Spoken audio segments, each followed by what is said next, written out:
Holloweh. Steve Holloweh. Good morning, Your Honor. Scott Jimar, appearing on behalf of the people of the Halaweh matter.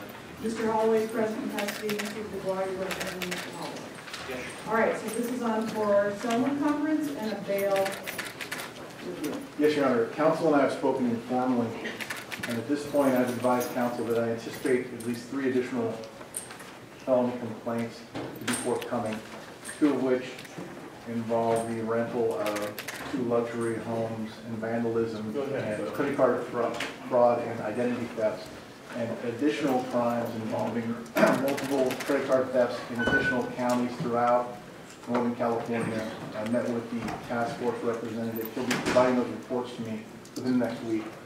Counsel expressed a desire to get all of the cases filed in front of this court with an attempt to review those, consolidate those complaints, and look at a possible resolution. We picked a tentative date with leave of the court of the 11th of July for that purpose, for filing and or settlement. Also, Your Honor, with respect to bail, counsel and I have informally discussed retaining the bail at $1 million.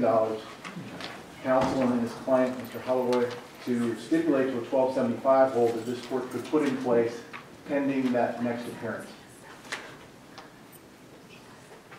Actually, Your Honor, with respect to bail, what we decided was we'll address that issue on the next day, rather than address it today. We didn't agree that it remained in the million. We just said that we'd address the issue.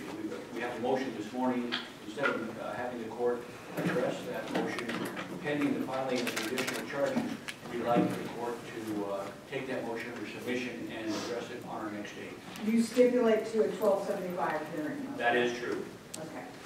So at this point, bail will remain as set at $1 million, and I will address the issue of bail at the next hearing when there are possibly going to be 3 additional complaints filed. That's correct, Your Honor. Thank you. Okay. Anything? Yes, thank you. Pardon me for asking. With respect to the 1275, as the court's aware, counsel is aware, typically there's a requirement of declaration and a motion by the people. I believe counsel's intention is to waive that formality and stipulate the 1275 hold being put in place by Your Honor today. That's what we just said. That's right. So there is a 1275 hold placed today. So if there's going to be bail posted prior to Mr. Halaweh being released, we will have a source of bail hearing. Good. Make Thank you. sure it comes from a legitimate source. Okay, so the next thing is to set the date, July 11th. You agree to that, correct? Yes, Your Honor. That's our suggestion, actually. And Mr. Halaweh, you agree to defer entering your plea on this current matter until July 11th or a date thereafter that we agree on? Yes. Okay. Then the next date is July 11th at 8:30 in the morning. Thank you, Your Honor. Anything further? Nothing further from the people. Okay, thank you.